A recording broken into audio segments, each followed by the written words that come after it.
What happens if the computer's integrity is confirmed? Let's suppose that someone stole our laptop. One of the tasks of BitLocker is to protect laptops from theft. This does not mean that someone cannot steal our laptop. It means that if someone has stolen it, he can't read the data on the disk. Someone who steals our computer will probably turn it on. BitLocker will be invisible to them. The key will be read and decrypted with the TPM module. Then it will be decrypted with the next key, and finally the entire disk will be decrypted. The thief will see the login window. If our password is easy to guess and the attacker enters it, he has access to decrypted data. All investment and time devoted to encryption is useless. What then does BitLocker protect from? It protects if someone has physical access to the computer, he will not be able to run it under the control of another system other than the original. The details of the TPM modules will not agree. The attacker will not start the computer from the off-crack CD like we did previously. For the same reason, the attacker will not copy the SAM, security, and system files because he won't even know where they are on the drive. He also can't delete and he can't change their content.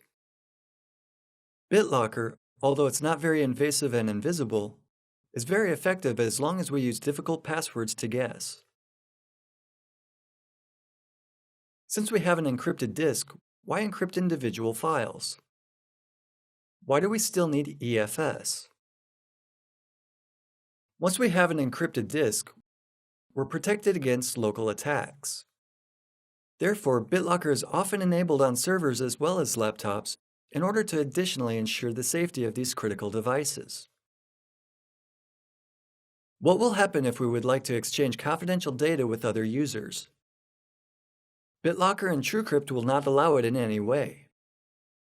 We need to have a solution operating in a higher layer. Not between a physical and logical disk, but between a folder and what the operating system sees, the folder content. Here, EFS comes to our aid. EFS is available since Windows 2000. The mechanism of action is as follows. To encrypt something, we need a key. If we don't have it, then when we try to encrypt the first file, our computer reports on our behalf a request to issue the certificate with a key. The request will be reported to the domain key distribution center. If such does not exist, then our computer will issue us a certificate. A public key will be in the received certificate. A private key is also linked with the certificate, which we write in the user profile. This is very important. Deleting a user profile, its loss, damage, or resetting the password involves loss of the EFS key. Now having private and public keys, we can generate a file encryption key, or FEC. With this symmetric key, we can encrypt our file. To decrypt such a file, we need to have access to the FEC key which we just talked about. Think about it as a session key. We encrypt the session key with the previously received EFS key. With the same FEC key, we can also encrypt the additional ESF keys. This is what is frequently done. These are the keys of persons with whom we'd like to exchange an encrypted file or key recovery agent. This person will be able to decrypt the FEC key and thus decrypt the encrypted files if something happens to our profile.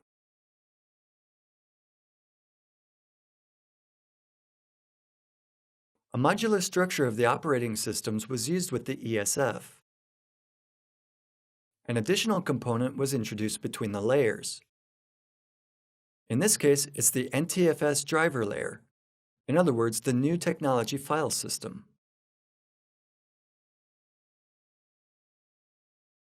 The encryption itself runs completely automatically.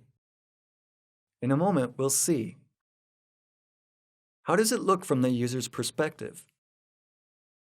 In order to ensure security, an additional NTFS driver component first checks whether we have all the necessary keys. For example, is the user profile loaded? Next, it generates a FET key, encrypting it for security. Then a backup copy or a temporary file is created. The new file is located in the same folder as the file that we wanted to encrypt. The content of the newly created file is encrypted. The file is marked as encrypted. When transferring to it data from the original file, the data itself is also encrypted. This is what happens when selecting the File Encrypt attribute. The original file will be cleared. If everything went well so far, the content of the temporary file is transferred back to the original file. The content is encrypted and remains so. In the meantime, the original file was marked as encrypted.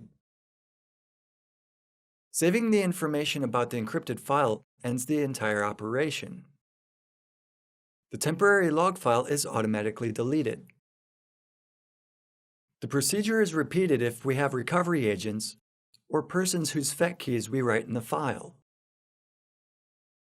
The final effect is that we have an encrypted file, and in the DDF and DRF fields of this file, encrypted FET keys are placed. There are as many keys as there are people who have shared access to the file. We are the one that's encrypted the file, the recovery agent, and the person we want to share the file with. The decryption procedure is very similar. First, we must have access to the FET key. To do this, we check what's in the DDF and DRF fields of the file. We read the contents of these fields, meaning the encrypted FET keys. Then we decrypt them. Having the decrypted FET key, we can try to decrypt the file itself and transfer its contents to an application. For example, display the text file in a notepad.